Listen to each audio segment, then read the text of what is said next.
आज हम पढ़ेंगे कबीरदास जी के बारे में कुछ प्रश्न। कबीरदास जी का जन्म कब और कहाँ हुआ? कबीरदास जी का जन्म सन 1398 ईस्वी में काशी में हुआ था। कबीरदास जी की एकमात्र रचना का नाम क्या है? बीजक था। कबीरदास जी का पालन पोषण किसने किया? नीरू एवं रीमा नामक चूल्हा दंपति ने इनका पालन पोषण किया था। कबीरदास जी की पत्नी का नाम लोई था। रवेरी किस शैली में लिखी गई है? रवेरी दोहा चौपाई शैली में लिखी गई है जो कबीरदास जी की थी। बीजक के कितने भाग हैं? बीजक के 3 भाग हैं, साखी, शब्द और रवेरी। कबीर भक्तिकाल की किस शाखा के प्रतिनिधि कवि माने जाते हैं?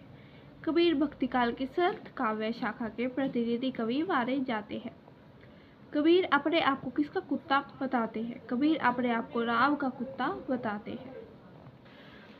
कबीर ईश्वर के किस रूप में विश्वास करते? कबीर ईश्वर के निर्गुण रूप में विश्वास करते। कबीर ने किसे बड़ा मनुष्य कहा है? कबीर ने अच्छे कर्म करने वाले को बड़ा मनुष्य कहा है। कबीर ने गोविंद से बढ़कर किसे माना है? कबीर ने गुरु गोविंद से बढ़कर माना है। कबीर जी ने गुरु को किससे? गोविंद भगवान से भी ऊपर माना है। कबीरदास ने हिंदू धर्म के किस मत की प्रशंसा की है? कबीर ने वैष्णव मत की प्रशंसा की है। कबीर को वाणी का डिक्टेटर किसने कहा है? कबीर को वाणी का डिक्टेटर हजारी प्रसाद द्विवेदी ने कहा है। कबीरदास ने भक्ति के द्वार को कैसा बताया है? कबीरदास ने भक्ति के द्वार को अत्यंत संकीर्ण बताया है। कबीरदास जी ने अपनी साखियों में मुख्यतः किस छंद का प्रयोग किया? दोहा छंद का। कबीरदास के समाधि स्थल का क्या नाम है? कबीर चौरा। कबीर ने ईश्वर भक्ति का प्रमुख साधन किसे बताया है? कबीर ने नाम स्मरण को ईश्वर भक्ति का प्रमुख साधन बताया है। कबीर के अनुसार माया के प्रभाव से कैसे बचा जा सकता है? कबीर के अनुसार गुरु ज्ञान से माया के प्रभाव से बचा जा सकता है। कबीरदास ने किसे लौटने के लिए प्रेरित किया? कबीरदास ने राम के नाम को लौटने के लिए प्रेरणा दी है। कबीरदास ने मानव को कौन सा रस पीने के लिए कहा है? कबीरदास ने मानव को हरि रस पीने के लिए प्रेरित किया है। कबीरदास जी के शब्द किस छंद में है? पद छंद में है।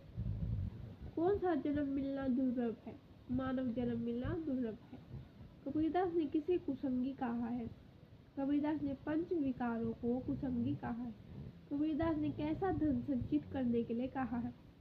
कबीरदास ने राम नाम रूपी धन संचित करने को कहा है जो जीवन के अंतिम समय भी काम आता है।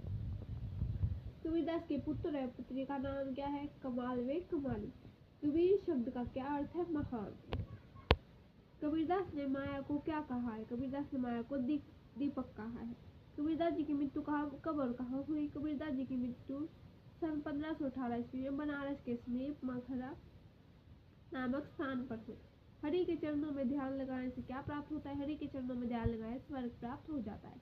कबीरदास ने संसार रूपी सागर से पार उतरने के लिए किसे नाम बताया? ईश्वर भक्ति या भजन को।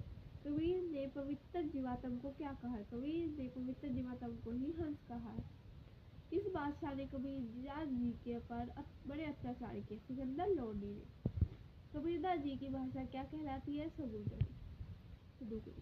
कबीरदास ने पीर किसे कहा है? परमात्मा को।